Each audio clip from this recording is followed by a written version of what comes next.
আসসালামু আলাইকুম রহমতুল্লাহ। আশা করি সবাই ভালো আছো, সুস্থ আছো। তোমাদের ইংরেজি দ্বিতীয় পত্র পরীক্ষার রিটেন পার্টে দুইটা জিনিস আছে, একটা হচ্ছে ফর্মাল লেটার অথবা ইমেল, আর একটা হচ্ছে আমাদের প্যারাগ্রাফ, মানে দুইটা প্যারাগ্রাফ আসে, একটা হচ্ছে আমাদের ইমেল আসে। তো সেই সাজেশন নিয়ে চলে আসলাম। তো তোমাদের ফর্মাল লেটার বা ইমেলের আমি এখানে 15টা হচ্ছে সাজেশন দিচ্ছি, 15টা ফর্মাল লেটারের সাজেশন দিয়ে রাখছি। এই 15টা যদি তোমরা পড়ে যাও ইনশাআল্লাহ আশা রাখতে পারো তোমাদের কমন পাবা, কারণ এই 15টাই তোমাদের হচ্ছে প্রিভিয়াস ইয়ারের কোশ্চেন গুলাতে ঘুরে ফিরে এগুলাই আসছে। তো এই 15টা একটু হচ্ছে উঠায় নাও। আর কিভাবে পড়তে হবে আমি বলে দিচ্ছি। তোমরা হচ্ছে প্রথমে এই 15টা তোমরা হচ্ছে বের করে নিবা, তোমাদের যে গাইড হোক, ইন্টারনেট হোক, যেখান থেকে হোক এগুলা বের করে নিবা। এগুলোর তো আবার বাংলা পাবে না, তাই না? তো বাংলা পাওয়ার জন্য কি করবা, বাংলা পাওয়ার জন্য তোমাদের ফোনের গুগল লেন্স আছে, গুগল লেন্স দিয়ে হচ্ছে দেখবা যে ট্রান্সলেট করবা। ট্রান্সলেট করলে দেখবা যে ওখান থেকে ওই বা কোনো পিক তুলে ট্রান্সলেট করলে তোমরা হচ্ছে পুরোটা মানে ট্রান্সলেট হয়ে যাবে বা ইংরেজি থেকে বাংলা হয়ে যাবে। তো তখন ওই বাংলাটা তোমরা হচ্ছে একটু বেশি ভালো করে পড়ে নিবা, তারপর হচ্ছে ইংরেজিটা পড়বা, বুঝতে পারছো? তাহলে তোমাদের একটু বুঝতে সুবিধা হবে, তোমাদের মুখস্থ করা লাগবে না। আর এই সময় গিয়ে ঠাটা মুখস্থ করার কোনো দরকার নেই। প্যারাগ্রাফ বলো, এই ফর্মাল লেটার বলো, একটু মুখস্থ করার দরকার নেই, শুধুমাত্র ফরম্যাটটা দেখে রাখবা কিভাবে একটু লিখতে হয়। ক্লিয়ার? তারপরে দেখো আমাদের এই ফর্মাল লেটার এগুলো হচ্ছে দেখে রাখো। তারপর এখানের মধ্যে আমি বলবো যে relief for flood affected people, এটা হচ্ছে একটু বেশি ইম্পর্টেন্ট, কারণ এখন তো আমাদের বন্যা চলছে সিলেটে। তারপর দেখো এগুলো হচ্ছে ফর সাম এক্সট্রা ক্লাস, তারপরে যে seat in a college hostel, language club, multimedia facilities, common room facilities, computer lab, debating club, study tour, college canteen, providing sound system in large classroom, increasing books in college library, for transfer certificate, for ICT lab, anti social activities.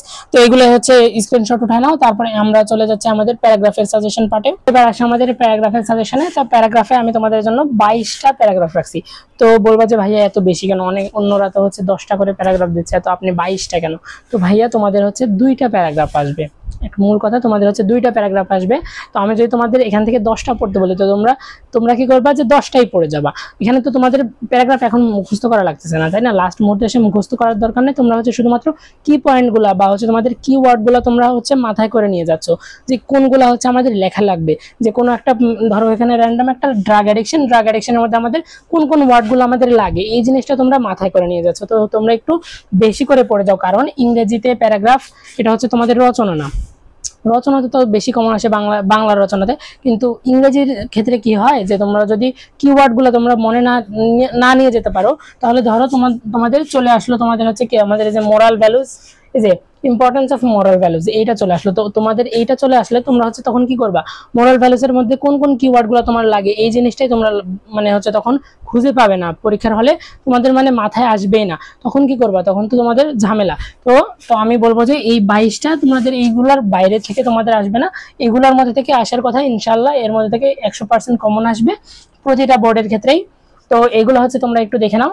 যে আমাদের price hike, এইটা হচ্ছে আমাদের সবচেয়ে বেশি important. আমাদের 2 থেকে 3টা বোর্ডে আমাদের এই জিনিসটা আসেই, প্রাইস হাইক। তারপর ট্রি প্ল্যান্টেশন, আর এখনকার মধ্যে সবচেয়ে বেশি ইম্পর্টেন্ট হচ্ছে আমাদের এখানে কোনটা দেখলাম, এই তো হ্যাঁ, গ্লোবাল ওয়ার্মিংটা। তারপরে mobile phone, online education, online education, এগুলো একটু বেশি ইম্পর্টেন্ট। তাছাড়া অন্যগুলো বাকিগুলো ইম্পর্টেন্ট আছে। পদ্মা ব্রিজের ক্ষেত্রে তোমরা হচ্ছে পদ্মা ব্রিজের যে লেন্থ, তারপরে কয়টা খুঁটি আছে, কবে হয়েছে, এগুলো হচ্ছে একটু দেখে যাবে, এগুলো একটু মানে হচ্ছে মনে রাখার চেষ্টা করবা। তারপর দেখো deforestation, early rising, tree plantation, climate change, importance of moral values, এটা হচ্ছে গত বছর মনে হয় রাজশাহী বোর্ডে আসছিল। এই বছর আসতেও পারে, না আসতে পারে। অনেকে বলে যে গত বছর যদি আসে এবছর মানে হচ্ছে আসবে না, এরকম ভাবে বলে দেয়, কিন্তু এরকম অনেক ক্ষেত্রে এটার হচ্ছে ভুল প্রমাণ করে চলে আসে, বুঝতে পারছো? তো একটু দেখে যাবা, রাজশাহী বোর্ডের হলেও তোমরা হচ্ছে একটু দেখে যাবা। তারপর দেখো অ্যান আইডিয়াল স্টুডেন্ট, তারপর হচ্ছে the victory day, 7th March, তারপর our national flag, online education, Padma bridge, তারপরে হচ্ছে food adulteration, road accident, traffic jam, female education, a society I dream, mobile phone, Facebook, global warming, city life and versus rural life, তারপর হচ্ছে drug addiction. তো এইগুলো যেগুলো আমি দিলাম সবগুলাই হচ্ছে তোমরা হচ্ছে আগে প্রথমে খুঁজে নিবা, যেগুলো হচ্ছে ফর্মাল লেটারের ক্ষেত্রে বললাম সবগুলাই খুঁজে নিবা। তারপরে হচ্ছে এগুলার বাংলা করবা, বাংলা প্রথমে পড়বা, তারপরে হচ্ছে ইংরেজিটা 3 থেকে 4 বার পড়ে নিবা। এগুলো ট্রান্সলেট করতে তোমাদের যদি অসুবিধা হয়ে থাকে তাহলে হচ্ছে ডেসক্রিপশন বক্সে আমার হচ্ছে ফেসবুকের প্রোফাইল আছে, তো ওখানে গিয়ে আমাকে হচ্ছে নক দিও। নক দিলে হচ্ছে আমি ওখানে তোমাদের হচ্ছে ওই ইয়াটা দিয়ে দিবনি, আমার হোয়াটসঅ্যাপ নাম্বারটা দিয়ে দিবনি। তাহলে হচ্ছে হোয়াটসঅ্যাপে তোমরা হচ্ছে ওই পিকটা মানে হচ্ছে যেটা হচ্ছে ট্রান্সলেট করতে হবে ওইটার স্ক্রিনশট পাঠালে আমি হচ্ছে গুগল লেন্স থেকে তোমাদেরকে হচ্ছে ট্রান্সলেট করে দেবো। আর তোমাদের যদি গুগল লেন্স থেকে থাকে তাহলে তো আলহামদুলিল্লাহ। তো ভাই আপুরা এই ছিল আমাদের ফর্মাল লেটার এবং প্যারাগ্রাফের সাজেশন। তো তোমরা যেগুলো দিলাম আমি, যেগুলো ওখানে হচ্ছে 15টা ছিল, এখানে 22টা, এইগুলো হচ্ছে একটু ভালোভাবে দেখে যাও। এগুলো হচ্ছে তোমাদের তো মুখস্থ করা লাগতেছে না, এগুলো হচ্ছে তোমরা হচ্ছে শুধুমাত্র 4 থেকে 5 বার দেখে যাও। আর হচ্ছে বাংলা মানে হচ্ছে ট্রান্সলেট করে বাংলাটা হচ্ছে একটু ভালো করে দেখবা। তাহলে বাংলাটা দেখলে তাহলে তোমাদের ওই কিওয়ার্ডগুলো একটু মাথার মধ্যে সেট হয়ে যাবে, বেশি তোমাদের পড়া লাগবে না, বেশি কষ্ট করতে হবে না। তাহলে তোমাদের আর সময় নষ্ট না করি তোমরা ভালো থেকো, সুস্থ থেকো, ভালোভাবে পড়াশোনা করো। আসসালামু আলাইকুম ওয়া রাহমাতুল্লাহ।